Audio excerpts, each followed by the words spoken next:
Hello everyone, আসসালামু আলাইকুম। কেমন আছেন সবাই? আই হোপ সবাই অনেক বেশি ভালো আছেন।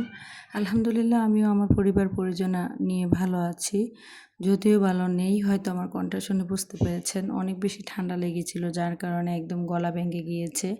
আর দেখা গিয়েছে অনেক বেশি ব্যস্ততার মধ্যে ছিলাম, একটু অসুস্থ ছিলাম, যার কারণে কিন্তু আসলে ঠিকমতো ভিডিও দিতে পারিনি।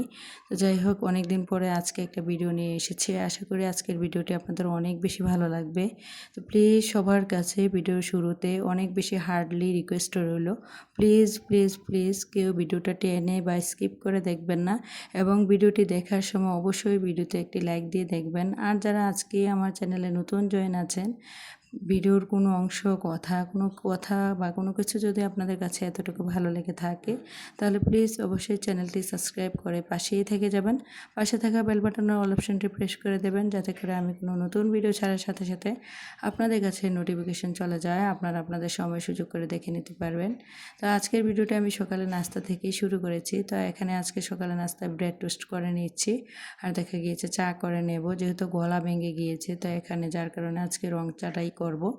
আর আগের থেকে আর কি বাসায় বিকেলবেলা আর কি আগের দিন রসমলাই এনেছিলাম, তো রসমলাইটাও রয়ে গিয়েছে। তো এইগুলো দিয়েই কিন্তু আজকে সকালে নাস্তাটা হয়ে যাবে। তো যাই হোক, আজকের ভিডিও টাইটেল আর থাম্বনেল দেখে হয়তো বুঝতে পেরেছেন, মধ্যবিত্ত পরিবারের সংসারে টাকা বাঁচানোর সেরা 10টি টিপস আজকে আপনাদের মাঝে শেয়ার করব। আশা করি ভিডিওটি আপনাদের অনেক বেশি উপকারে আসবে। তা আসলে প্রথম যে টিপসটি আসলে সেইটাই বলছি। আসলে আমি মনে করি কি, আমরা যারা মধ্যবিত্ত, মাসের শুরুতে সবসময় চেষ্টা করবেন মাসিক বাজেট তৈরি করার জন্য। মাসের শুরুতে একটি সংসারের কত টাকা আয় আর কত টাকা ব্যয় বা কত টাকা খরচ, সেগুলো যদি আমরা হিসেব করে কোনো খাতায় বা নোট বইয়ে লিখে রাখতে পারি, এতে করে কিন্তু দেখা গিয়েছে আমাদেরই কিন্তু আজেবাজে সংসার খরচ থেকে আমাদেরকে কিন্তু অনেকটাই বিরত রাখে। এতে করে এই লিস্টের মধ্যে অবশ্যই আপনাকে ঘর ভাড়া, বিদ্যুৎ বিল, বাচ্চাদের পড়াশোনা সব কিছুই কিন্তু রাখতে হবে। তো যাই হোক, চলে এসেছি বাজেট নাম্বার 2। তো বাজেটের 2 নাম্বার যে বাজেট মানে টিপসটা, চলে এসেছি মানে টিপস নাম্বার 2 এ আর কি। তো টিপস নাম্বার 2 হচ্ছে, সবসময় বাজারে যাওয়ার আগে অবশ্যই একটা লিস্ট তৈরি করবেন বা ফর্দ তৈরি করবেন। আর লিস্ট তৈরি করে যদি বাজারে যাওয়া যায়, অবশ্যই কিন্তু হুটহাট কোনো জিনিস কেনাকাটা আসলে যুগ বসে না। আর লিস্ট অনুযায়ী জিনিস কেনাকাটা করলে কিন্তু অপ্রয়োজনীয় জিনিস আমরা কখনোই কেনাকাটা করতে পারি না। এতে করে কিন্তু দেখা গেছে সময় আর টাকা দুটোই কিন্তু বাঁচে। আর লিস্ট থাকলে অবশ্যই কিন্তু অপ্রয়োজনীয় জিনিস আমরা কেনাকাটা না করাতে, এতে করে কিন্তু সংসার খরচটাই কিন্তু অনেকটাই বেঁচে যায়। তো এদিক দিয়ে অফ ক্যামেরাতেই কিন্তু নাস্তাটা খেয়ে নিয়েছিলাম, তারপরে চলে এসেছে আর কি সংসারের কাজকর্মে। তো এদিকে আর কি টেবিলটা পরিষ্কার করে নিচ্ছি। একদিক দিয়ে সংসারের কাজকর্ম করব, আর অন্যদিক দিয়ে আপনাদের সাথে টিপসগুলো শেয়ার করব। আশা করি আজকে টিপসগুলো আপনাদের অনেক বেশি উপকারে আসবে। তো এখানে আর কি বাসাটাকে গুছিয়ে নিয়েছি, তারপরে কিছু বাজার নিয়ে এসেছিলাম। তো আসলে দেখা গিয়েছে বাসার অনেক বাজার ফুরিয়ে গিয়েছিল, যেহেতু মাসের শুরু।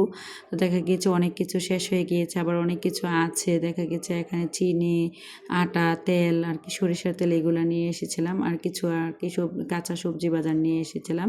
তো যাই হোক, আসলে এরকম টিপস জাতীয় যদি ভিডিও বানাই বা ভিডিও রিলেটেড কথা বলতে গেলে দেখা যায় যে আসলে মানে সংসারে কোনো কিছু শেয়ার করা হয় না। তো আশা করি আমার অনেক আপুরাই কিন্তু আমার চেয়েও অনেক বেশি বুদ্ধিমান, তারা কিন্তু আসলে বুঝতে পারবেন মানে ভিডিওটা দেখার সাথে সাথে আমি কী করছি না করছি। তো যাই হোক, চলে আসি টিপসের মধ্যে। তো টিপস নাম্বার 3, সবসময় চেষ্টা করবেন সিজনাল শাক সবজি ও ফল ফ্রুট খাওয়ার আর কি। দেখবেন যে আসলে অমৌসুমীয় যে জিনিসগুলো আসলে পাওয়া যায় না, এগুলো যদি আমরা কিনতে যাই তাহলে কিন্তু অনেকটা কড়া দাম দিয়ে কিন্তু কিনতে হয়। তো এখন কিন্তু শীতকাল শেষ হয়ে গিয়েছে। তো এখানে যে টমেটোগুলো দেখছেন, এগুলোও কিন্তু আমাকে দাম দিয়ে কিনে আনতে হয়েছে। তো আমরা যেহেতু খাবো, আসলে দেখা যায় যে অনেক সময় অনেক বেশি প্রয়োজন হয়, যার কারণে কিন্তু আসলে দাম দিয়ে কিন্তু কিনে খেতে হয়। তো সবসময় চেষ্টা করবেন সিজনাল শাক সবজি, যেমন এখন কিন্তু আম কাঁঠালের সিজন চলে এসেছে। তারপরে এখন কিন্তু শীতকাল শেষ হয়ে গরমকাল চলে এসেছে। তো গরমের মধ্যে যেই সকল শাকসবজিগুলা খুবই কম দামে পাওয়া যায়, বা যে সকল ফল ফ্রুটগুলো এখন সিজনাল, সেগুলো আর কি সবসময় খাওয়ার চেষ্টা করবেন। এতে করে কিন্তু দেখা যায় যে আমাদেরই কিন্তু সংসার খরচটা অনেকটাই কমে যায়। তো আসলে চলে আসি মানে টিপস নাম্বার 4। তো আসলে সবসময় চেষ্টা করবেন বাসার সব কিছু কেনাকাটার সময় আর কি গ্রোসারি আইটেম বলেন, যেমন চাল, ডাল, তেল, আটা, চিনি সব কিছু সবসময় চেষ্টা করবেন পাইকারি বাজার থেকে আর কি সবসময় বাজার সদাই করার জন্য। আসলে পাইকারি বাজার থেকে যদি আমরা এগুলো কেনাকাটা করি বা দেখা গিয়েছে যদি এলাকার দোকান থেকে যদি এগুলো কেনাকাটা করতে চাই তাহলে কিন্তু অনেকটা দাম দিয়ে কেনাকাটা করতে হয়। আর পাইকারি দোকান থেকে যদি আমরা এগুলো কেনাকাটা করি এতে করে কিন্তু দেখা যায় যে আমাদেরই সংসার খরচ অনেকটাই সাশ্রয় হয় আর কি। তারপর চলে আসি টিপস নাম্বার 5-এ। আসলে সবসময় চেষ্টা করবেন বিদ্যুৎ ও গ্যাসের অপচয় কমানো। ঘর থেকে সবসময় বের হওয়ার যেখানেই যান না কেন লাইট, ফ্যান, এসি, সুইচ সব কিছু, টিভি সব কিছুই বন্ধ করে যাওয়ার চেষ্টা করবেন। এবং কি যখনই আপনারা দেখা গেছে আমরা যেহেতু গৃহিণীরা বেশিরভাগ সময় বাসায় থাকি, দেখা গিয়েছে যখন ইলেকট্রিক চুলা রান্না করি বা রাইস কুকারে রান্না করি তো তখন কিন্তু আমরা যখন ইলেকট্রিক চুলা বা রাইস কুকার ব্যবহার করি তখনও যদি আমরা বুদ্ধি করে লাইট, ফ্যান, এসির সুইচ বন্ধ করে রাখি বা ফ্রিজের সুইচটা যদি বন্ধ করে রাখি এতে করে দেখা যায় একদম জিরো বাজেটেও কিন্তু আসলে মানে রান্না করা যায়। তো আমি সবসময় চেষ্টা করি আর কি ইলেকট্রিক চুলায় রান্না করার সময় আমার বাসার সব কিছু সুইচ আর কি অফ করে রাখতে। এতে করে কিন্তু আমার আর বাড়তি কোনো আসলে ইলেকট্রিক মানে বিল আসে না। আর গ্যাসও কিন্তু আমি অপচয় করি না। বারবার দেখা যায় যে রান্নার আগে থেকে যদি আমরা সব কিছু কেটে রান্না করতে যাই এতে করে দেখা যায় যে গ্যাসটাও কিন্তু খুব কমের মধ্যে কিন্তু আমরা রান্নাটা করে ফেলতে পারি। তো সবসময় চেষ্টা করতে হবে বিদ্যুৎ ও গ্যাসের অপচয় কমানো আর কি। আসলে এরকম ছোট ছোট অভ্যাসগুলোই কিন্তু পারে আমাদের জীবনটাকে বদলে দিতে এবং কি আমাদের সংসার খরচটা অনেকটাই আর কি কমাতে। শুধুমাত্র আমাদের একটু খেয়াল করে চলতে হবে, এটাই হলো বড় কথা। তো চলে আসি টিপস নাম্বার 6-এ আর কি। তো বাহিরের খাবার থেকে আমাদেরকে অবশ্যই বিরক্ত রাখতে হবে। হুটহাট বাহিরের খাওয়া বা অনলাইন থেকে খাবার অর্ডার করা যাবে না। বাসায় যেই খাবারগুলো তৈরি হয় সবসময় চেষ্টা করবেন সেই খাবারগুলো খাওয়ার জন্য। এতে করে কিন্তু আমাদের স্বাস্থ্যের জন্য মানে অনেক বেশি ভালো হয় বা উপকারী হয়। অন্যদিক দিয়ে কিন্তু সংসার খরচটাও কিন্তু অনেকটাই কমে যায়। টিপস নাম্বার 7, তো অপ্রয়োজনীয় কোনো কেনাকাটা বন্ধ করতে হবে। হুটহাট কেনাকাটার আগে নিজে চিন্তা করতে হবে এটা কি আসলে আমার প্রয়োজন নাকি আসলে এটা মানে আমার আবেগ। আসলে আবেগ দিয়ে কিন্তু দুনিয়া চলে না। প্রয়োজনের তাগিদে কিন্তু আমাদেরকে অনেক কিছু করতে হয়। যেই জিনিসটা না কিনলেই নয়, যে জিনিসটা আমার জীবনে বা আমাদের সংসারে সবচেয়ে বেশি প্রয়োজন ওই জিনিসটাকে আমাকে কিনতে হবে। আর যে ভালো লাগলো বলেই যে আমি সব কিছু অর্ডার করে ফেলবো বা আবেগের বশত কোনো কিছু কেনাকাটা করে ফেলবো এগুলো কিন্তু করা যাবে না। এতে করে কিন্তু সংসার খরচটাই অনেকটাই বেড়ে যায়। চলে আসে টিপস নাম্বার 8-এ। আসলে আমাদের সবসময় মানে আমরা যেখানে আসা যাওয়া করি না কেন যাতায়াত খরচের হিসেব করতে হবে। এবং কি দেখা যায় যে দূরে কোথাও যাওয়ার সময় শুধুমাত্র আমরা গাড়ি ব্যবহার করতে পারি। আর আশেপাশে ধরেন 10 মিনিটের রাস্তা বা 20 মিনিটের রাস্তা এগুলোকে কিন্তু আমরা হেঁটেই কিন্তু যাওয়া আসা করতে পারি। এতে করে কিন্তু দেখা যায় যে আমাদের শরীরের জন্য কিন্তু হাঁটা কিন্তু আমাদের শরীরের জন্য অনেক বেশি উপকারী। আর অন্যদিক দিয়ে কিন্তু আমাদের সংসার খরচটাই কিন্তু অনেকটাই বেঁচে যায়। তো অনেকে হয়তো জানেন আমার ছেলেটা মাদ্রাসায় পড়ে, আমি কিন্তু প্রতিদিন তাকে খাবার দিতে যাই। আর প্রতিদিন কিন্তু আমি হেঁটেই গিয়ে তাকে মাদ্রাসায় খাবারটা দিয়ে আসি। তো চলে আসি টিপস নাম্বার 9-এ। সবসময় চেষ্টা করবেন মাসিক সঞ্চয়ের অভ্যাস গড়ে তুলতে।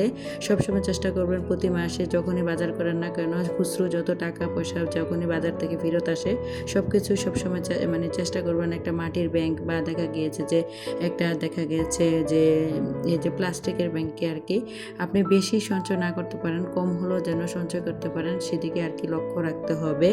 তো আসলে আমরা এভাবে করে ছোট ছোট অভ্যাসের মাধ্যমে বা ছোট ছোট সঞ্চয়ের মাধ্যমে কিন্তু দেখা যায় যে একটা সময় অনেক টাকা রূপান্তরিত হয়। আর ওই টাকাগুলোই কিন্তু আমাদের বিপদের সময় অনেক বেশি কাজে লাগে।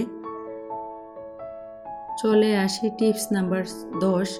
আসলে আমাদের বাসায় দেখবেন অনেক জিনিস মানে পুরনো জিনিস আমরা কি করি ফেলে দিই। আসলে এইগুলো কিন্তু একটা বাজে অভ্যাস। অনেক সময় চেষ্টা করবেন পুরনো জিনিসকে ফেলে না দিয়ে রিসাইকেল করে ব্যবহার করার জন্য। এতে করে দেখা যায় যে মানে দাম দিয়ে বা টাকা দিয়ে কিন্তু বাইরে থেকে আমাদের অনেক কিছু কিনে আনতে হবে না। যেমন ধরেন আমাদের বাসায় কিন্তু অনেকেই কিন্তু আমরা গাছ প্রেমী, গাছ লাগাতে অনেক বেশি পছন্দ করি। তো আমরা যখন গাছ লাগাই বিভিন্ন টবের প্রয়োজন হয়। তো আমরা যখন তেলের গ্যালেনগুলো নিয়ে আসি ওইগুলা যদি বাহিরে মানে তেল খাওয়ার পরে শেষ না হয়ে যায় তখন যদি আমরা ওইগুলাকে দিয়ে আসলে মানে ওইগুলাকে কাজে লাগিয়ে যদি হাতে দিয়ে পেন্টিং করতে পারি বা দেখা গিয়েছে এগুলো একটু পরিষ্কার করে যদি ওইগুলাতে গাছ লাগাই তো এগুলা এইভাবে করেও কিন্তু দেখা যায় যে বাইরে থেকে আর মানে ফুলের টব কিনে আনতে হবে না। বা অনেক সময় দেখবেন অনেক জিনিস কিন্তু ভেঙে যায় বা ছিঁড়ে যায়, এগুলাকে যদি আমরা সেলাই করে ব্যবহার করি বা দেখা গিয়েছে ভেঙে যাওয়া জিনিসগুলোকে যদি আমরা আসলে বিভিন্ন ঘাম জাতীয় জিনিস দিয়ে যদি রিসাইকেল করে ব্যবহার করি, এতে করে কিন্তু দেখা গিয়েছে আমাদের সংসার খরচ অনেকটাই কমে যায়। তো এই যে দেখেন এখানে একটা জিনিস, এই যে এখানে একটা কিন্তু ভাঙ্গা মগ, তো এই মগটাতে মানে আগে একদম মানে আমার হাত থেকে পড়ে ভেঙে গিয়েছিল, ফেটে গিয়েছিল। তো দেখলাম যে এটাতে পানি পড়ে যায়, যার কারণে কিন্তু মানে এই মগটার মধ্যে আমি প্রথমে কিন্তু গাছ লাগিয়েছিলাম, মানে মানি প্ল্যান্ট গাছ মাটি দিয়ে। তারপরে কিছুদিন পরে দেখলাম যে আমি যখন মানে কিচেনে ভিডিও করি আর কি, তো এই স্ট্যান্ডটা আর কি ভেঙে গিয়েছে, ছোট যে স্ট্যান্ডটা, তো ভেঙে মানে একদম এটার যে মাথাটাই ভেঙে গিয়েছে আর কি। যার কারণে আমি এখানে বুদ্ধি করে রিসাইকেল করেছি। ধরেন এটার মধ্যে কিন্তু সিমেন্ট আর বালি দিয়ে যে মাথাটা ফেলে দিয়ে আমি কিন্তু স্ট্যান্ডটা এখানে সেটিং করে নিয়েছি। আর আমি প্রতিনিয়ত কিন্তু এই স্ট্যান্ডটা দিয়ে কিন্তু কিচেনের ভিডিওগুলো করে থাকি। এখানে যে দেখতে পাচ্ছেন এগুলো কিন্তু বালু না বা মাটি না, এগুলো কিন্তু সিমেন্ট আর বালি দিয়ে আমি একদম মানে আমার বাসায় বালি আর সিমেন্ট ছিল, তো এগুলো দিয়ে আর কি একদম এটাকে বসিয়ে দিয়েছি আর একদম শক্ত হয়ে গিয়েছে। তো এখন কিন্তু আমি খুব অনায়াসে আর কি এটা দিয়ে ভিডিও করতে পারি। তো আপনারা চাইলে এইভাবে রিসাইকেল করেও বিভিন্ন জিনিস ব্যবহার করতে পারেন। তো ভিডিওটা এই পর্যন্তই, সবাই ভালো থাকবেন, খুদা হাফেজ।